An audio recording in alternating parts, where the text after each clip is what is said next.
প্রভু যীশু খ্রিস্টের মিষ্টি মধুর নামে আপনাদের জয় যিশু। এভরিডেজ ব্লেসিংয়ে সকলকে স্বাগত জানাই। প্রিয় বন্ধুগণ, আজ আমি প্রভু যীশু ও এক ব্যভিচারিণী স্ত্রীর কাহিনী শোনাব। একদিন প্রভু যীশু জৈতুন পাহাড়ে গেলেন এবং পরের দিন সকালে যখন প্রভু যীশু উপাসনা ঘরে গেলেন তখন অনেক লোক তার কাছে আসলো। তখন প্রভু যীশু তাদের শিক্ষা দিতে লাগলেন। সেই সময় ধর্মশিক্ষক ও ফরিসিরা একজন স্ত্রীলোককে যিশুর কাছে নিয়ে আসলেন, আর তারা স্ত্রীলোকটিকে মাঝখানে দাঁড় করিয়ে যিশুকে বললেন, গুরু, এই স্ত্রীলোকটি ব্যভিচারে ধরা পড়েছে। ব্যবস্থায় মোশি এই ধরনের লোকদের পাথর দিয়ে মেরে ফেলার আদেশ দিয়েছিলেন। এবার আপনি বলুন কি করব? ধর্মশিক্ষক ও ফরিসিরা সবসময় প্রভু যিশুর দোষ ধরার সুযোগ খুঁজত, আর তাই এই বিষয়ে তারা প্রভুর কাছে এসেছিল যেন প্রভু যিশুকে দোষ দেবার কারণ খুঁজে পায়। প্রভু যিশু নিচু হয়ে আঙুল দিয়ে মাটিতে লিখতে লাগলেন, কিন্তু তারা যখন একই কথা বারবার প্রভু যিশুকে বলতে লাগলেন তখন প্রভু উঠে তাদের বললেন, আপনাদের মধ্যে যিনি কোনো পাপ করেননি তিনিই প্রথম ওকে পাথর মারুন। এরপর তিনি নিচু হয়ে আবার মাটিতে লিখতে লাগলেন, আর তারা এই কথা শুনে বুড়ো থেকে আরম্ভ করে সবাই একে একে চলে গেল। শুধুমাত্র প্রভু যিশু এবং তার সামনে সেই স্ত্রীলোকটি দাঁড়িয়েছিল। তারপর যিশু উঠে সেই স্ত্রীলোকটিকে বললেন, তারা সবাই কোথায়? কেউ কি তোমাকে শাস্তির উপযুক্ত মনে করেনি? স্ত্রীলোকটি উত্তর দিল, না হুজুর, কেউই করেনি। তখন যিশু বললেন, আমিও করি না। আচ্ছা যাও, পাপে জীবন আর কাটিও না। প্রিয় বন্ধুগণ, এই ঘটনাটি পবিত্র বাইবেলে যোহন লিখিত সুসমাচার 8 অধ্যায় 1 থেকে 11 পদে লেখা আছে। প্রিয় বন্ধুগণ, আজ এই ঘটনা থেকে আমরা কিছু শিক্ষা লাভ করব। প্রথমত যে বিষয়টা দেখতে পাই তা হলো ধর্মশিক্ষক ও ফরিসিরা সবসময় প্রভু যিশুর দোষ খুঁজে বেড়াতো। তারা বহুবার চেষ্টা করেছে প্রভু যিশুকে দোষী সাব্যস্ত করার, কিন্তু তারা সবসময় ব্যর্থ হয়েছে। এই ফরিসি ও ধর্মশিক্ষকরা খুব চালাক ছিল। তারা নিজেদের খুব ধার্মিক মনে করত, কিন্তু তাদের মনে কপটতায় ভরা ছিল। তারা খুব অহংকারী ছিল। তারা ব্যবস্থা খুব ভালোভাবে জানত।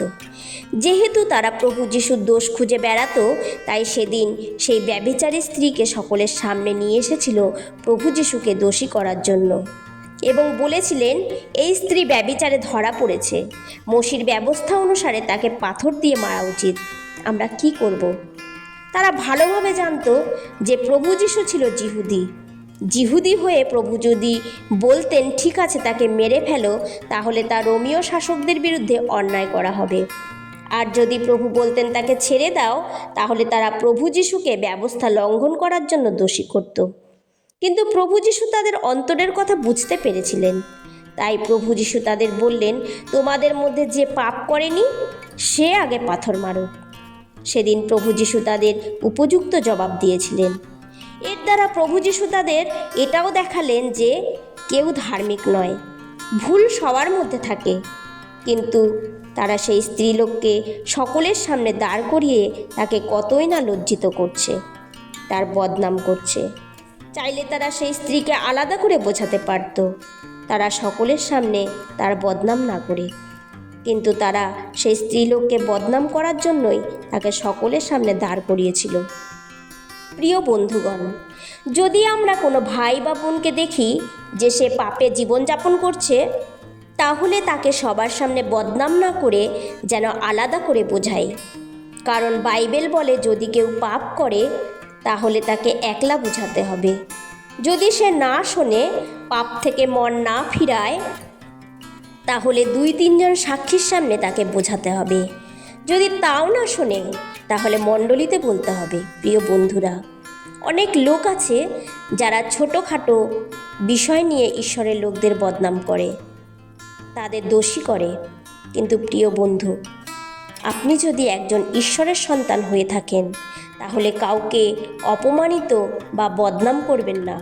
কারণ পবিত্র বাইবেলে যাকোব 4 অধ্যায় 11 পদে লেখা আছে, ভাইয়েরা, তোমরা একে অন্যের নিন্দা করো না।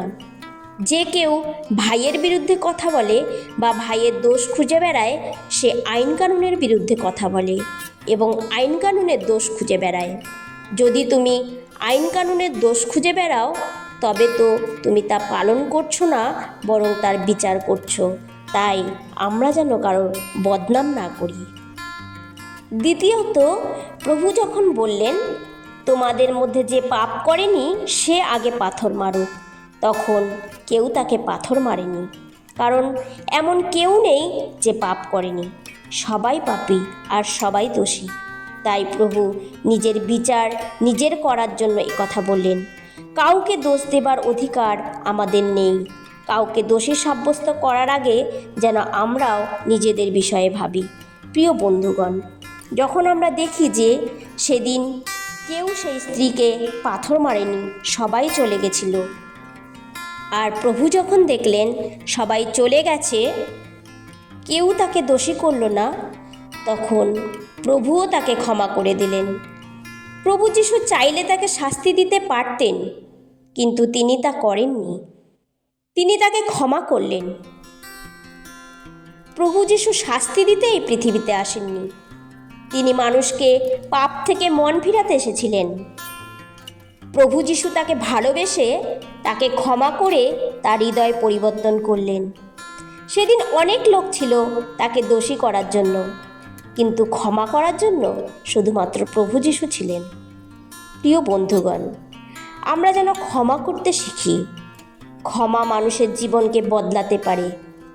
ঈশ্বর এই বাক্যের দ্বারা আপনাকে আশীর্বাদ করুন। আসুন প্রার্থনা করি। হে সর্বশক্তিমান জীবন্ত পিতা, তোমায় ধন্যবাদ আজকের দিনের জন্য। পিতা, আমরা যেন কখনো কারো নিন্দা বদনাম না করি, একে অপরকে ক্ষমা করতে পারি। এই প্রার্থনা পিতা তোমার পুত্র প্রভু যীশু খ্রিস্টের নামে চাই। আমেন।